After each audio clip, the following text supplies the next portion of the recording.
Hello, history friends. This is a recording of the final exam. Feel free to pause me if you need to, and then hit play when you're ready. So the first section is Western expansion. Number 1, the belief that the U.S. would inevitably expand by God's will westward to the Pacific Ocean and into Mexican territory is known as what? Popular sovereignty, manifest destiny, emancipation. Number 2, those who supported blank wanted Native Americans to fit into white culture. Affirmative action, assimilation, asphyxiation. Number 3, which of the following was a reason for westward migration? Spreading the virtues of democracy, claiming new land for farming, ranching, and mining, or all of the above? Number 4, which of the following states was an independent country before it joined the U.S.? Nebraska, Kentucky, or Texas? The next section is pre-Civil War. Number 5, which statement best describes the impact the cotton gin had on the number of slaves? It reduced the number of slaves in America by half because they weren't needed to pull seeds out of cotton. It made America more dependent on slaves because more cotton was planted, or it caused trade to increase between France and Great Britain. Number 6, after Lincoln won the election of 1860, the South was worried that their blank would be taken away by the federal government. Their trade with China, their states' rights about slavery, or their treaties with Native Americans. Number 7, in general, this term means a complete doing away with, which is how it came to be the name of the movement to outlaw slavery. Antebellum, abolition, emancipation. Number 8, according to the idea of popular sovereignty, which of the following would decide whether slavery would be allowed in a territory? The Senate, the President, or the residents of the territory?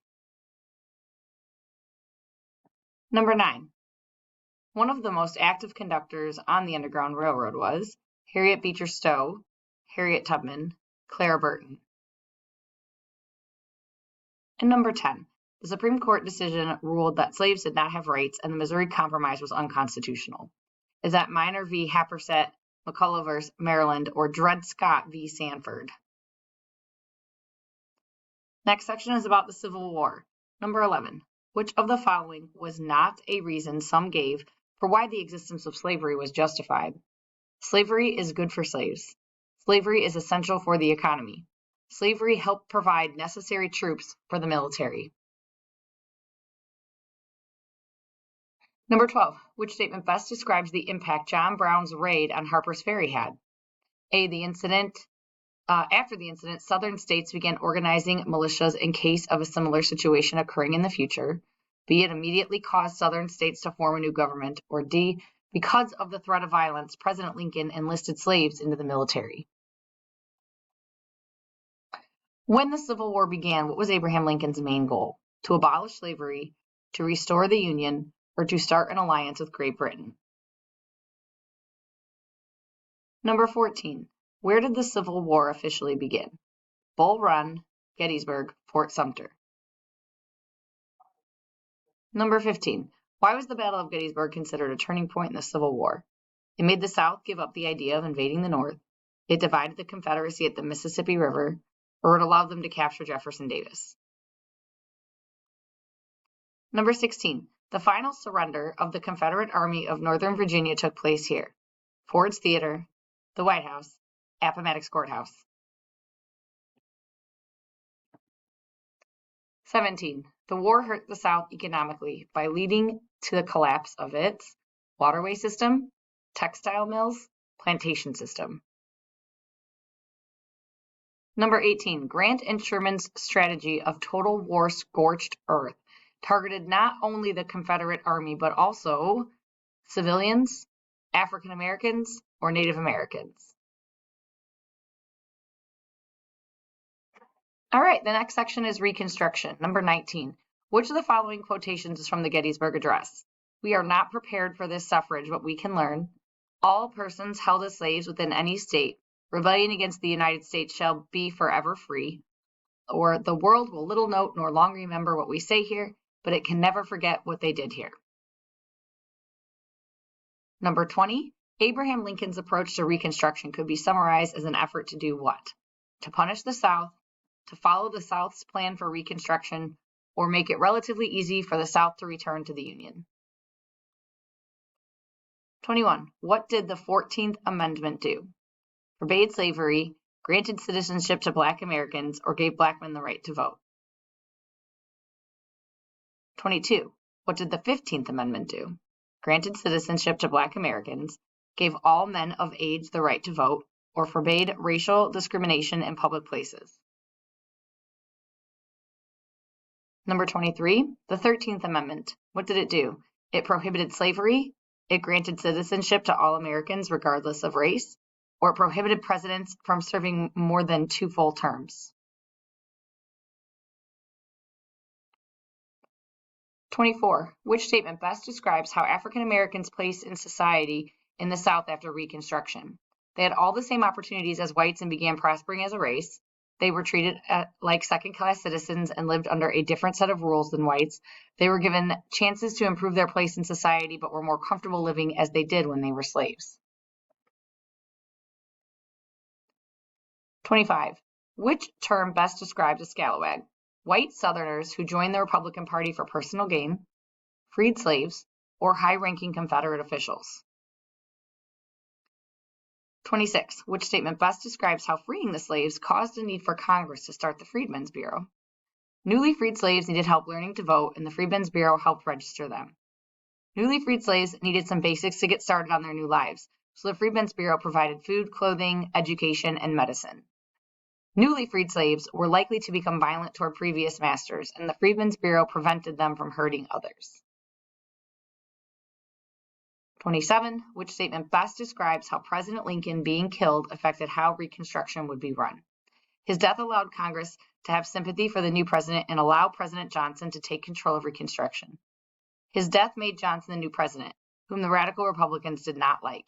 Therefore, the Radical Republicans in Congress took over Reconstruction in a harsh way. Or his death allowed Reconstruction to be more successful because it united the country toward a common goal of bringing the Confederate States back into the Union. The next section is related to the West. 28. Canals were the popular mode of transportation until the emergence of automobiles, railroads, stagecoaches.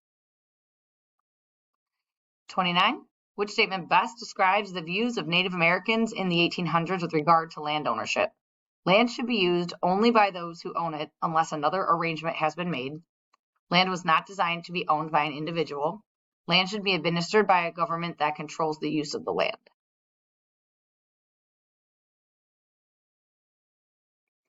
This massacre of 300 Native Americans in 1890 effectively ended the Indian Wars. Little Bighorn, Wounded Knee, Trail of Tears. 31. If you worked the land for 5 years and made improvements to it, you could get 160 acres of land out west for free under the Quota Act, the Chinese Exclusion Act, or the Homestead Act. Next up, we have business and labor. 32. Identify the person who created trusts and was criticized as a robber baron while serving as head of the Standard Oil Company. Alexander Graham Bell, John D. Rockefeller, Thomas Alva Edison. Identify the person who perfected the incandescent light bulb, created an electrical power system, and organized power plants. Is that George M. Pullman, John D. Rockefeller, or Thomas Alva Edison? 34. Identify the definition of a monopoly, a cheap and effective manufacturing process for making steel, complete control of an industry's production, quality, wages paid, and prices charged, or an agreement to limit emigration of unskilled workers to the United States. 35. Increasing low wages, reducing a 12-hour workday, and increasing safety in the workplace were all things fought for by John D. Rockefeller, labor unions, scalawags. 36. How would an industrialist view national parks in the late 1800s? National parks are great because they supply stone needed for construction. National parks are public land that instead should be able to be purchased by private businesses in order to use the resources to grow the economy, or national parks provide relaxation and recreation for the middle class. 37. Which of the following was not a social problem caused by urbanization in the United States? A lack of sanitation, a decline in crime, or lack of transportation. Our next section is related to immigration. Number 38, an immigrant who went through Ellis Island was most likely to have come from Asia, Europe, or Australia. 39, through which place did immigrants arriving on the West Coast pass before gaining entry into the United States? Angel Island, Ellis Island, Coney Island. Number 40, an overcrowded and unsanitary apartment building in the city was known as a slum, a settlement house, or a tenement. 41, many immigrants flocked to the nation's cities because of steady jobs, convenient shopping, access to public transportation. 42, people who favored the concept of nativism feared and opposed slavery, abolition, or immigration. 43, which statement does not describe the jobs most immigrants had when they first arrived in the U.S.? They had jobs that often did not require them to speak English. They had jobs that often did not require special skills. They had jobs that paid high wages for the time.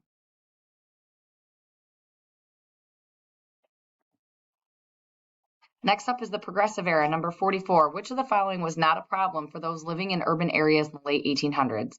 A lack of sanitation and clean water, an increase in crime, or the lack of ethnic communities for immigrants arriving in the U.S.?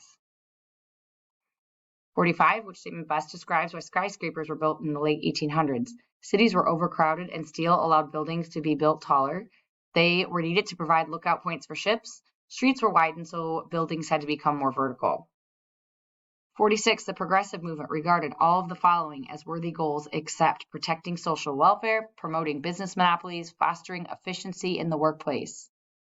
47, in the jungle, Upton Sinclair exposed corrupt business practices of the Standard Oil Company, unsanitary conditions in the meatpacking industry, illegal deals between special interests and the government. 48, the law that required truthful labels was the Pure Food and Drug Act, the Meat Inspection Act, or the Interstate Commerce Act. Identify the president who supported progressivism through the Square Deal. Theodore Roosevelt, Woodrow Wilson, William McKinley. Number 50, this legislation put forth strict cleanliness requirements for meatpackers and created the program of federal meat inspection still used today.